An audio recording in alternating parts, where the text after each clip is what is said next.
இந்த மாரி காலங்கள் வந்தால் மிளகாய் உட்பட அனைத்து மரக்கறிகளும் பாரிய விலையை கொடுத்து இந்த நுகர்வோர்கள் வந்து வளமையாக வாங்குறது வழக்கம். இப்போ இதுக்கு என்ன தீர்வு அல்லது இதுக்கு என்ன மாற்று திட்டம்ண்டு அநேகமான மக்கள் அதை யோசிக்கிறதும் இல்லை.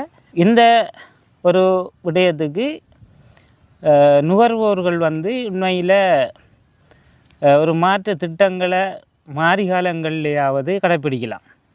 அதுக்கு ஒரு சிறந்த வழிதான் வீட்டு தோட்டம். இந்த வீட்டு தோட்டம் என்று சொல்லக்குள்ளே அநேகமான நாட்கள் நினைக்கலாம் எங்கட வளவெல்லாம் வந்து வெள்ளகத்தில் தாண்டு போயிடும், மூழ்கி போயிடும். இதுக்குள்ளே நாங்கள் அங்கே வீட்டு தோட்டம் செய்கிறோன்னு சொல்லலாம். நாங்கள் செய்யணுமென்று நினைச்சா அது ஒரு பெரிய விஷயம் இல்லை.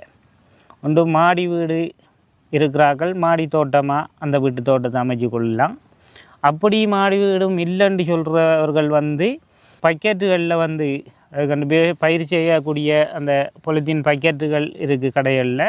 அந்த பக்கெட்டுகளை நேர காலத்துக்கு உதாரணமாக 9ஆம் மாதம் 10ஆம் மாதம் அந்த காலப்பகுதியில் அவங்க அந்த பக்கெட்டுகளை வாங்கி அந்த நல்ல ஒரு உயரமான மர குத்திகளை நட்டு அதில் பலகை மாதிரியான ஏதாவது ஒரு தளத்தை அமைச்சு தேவையான அளவுக்கு அந்த தளங்களை அமைச்சு அவங்க ஒரு 50-100 பயிர் பக்கெட்டுகளை அதில் வைக்கலாம்.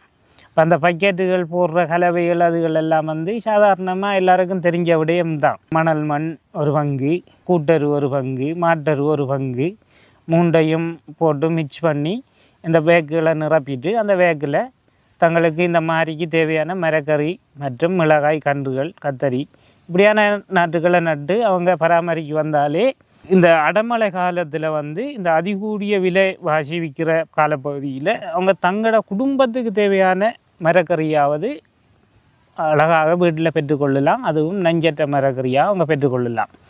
ஏன்னா நாங்கள் கொமர்ஷியல் ரீதியாக விவசாயம் செய்கிற விவசாயிகள் வந்து அநேகமாக மாட்டரு ஊட்டரு போன்ற இயற்கை உரங்களை பாவித்தாலும் சில சந்தர்ப்பங்களில் சில நோய்களை கட்டுப்படுத்த இயலாத சூழ்நிலையில் அவங்க ரசாயனங்களை பாவிக்கிறதுக்கான வாய்ப்பு இருக்குது. ஆனால் நாங்கள் வீட்டு தோட்டமாக செய்யக்குள்ள என்ன மூலிகாய் முடக்குக்காய் வந்தாலும் அது நாங்கள் இயற்கை உரமோ அல்லது இயற்கையாக செஞ்ச மரக்கறி அதை நாங்கள் பறித்து நாங்கள் வீட்டில் கறி சமைச்சு சாப்பிட்றோன்றது 2 விதமான நன்மையாக இருக்கும். ஒன்று எங்களுக்கு இந்த 1000-1500 ரூபா விலை விற்கிற அந்த விலை கொடுத்து நாங்கள் மரக்கறி வாங்க தேவையில்லை, எங்களுக்கு ஃப்ரீயாக வீட்டில் கிடைக்கும்.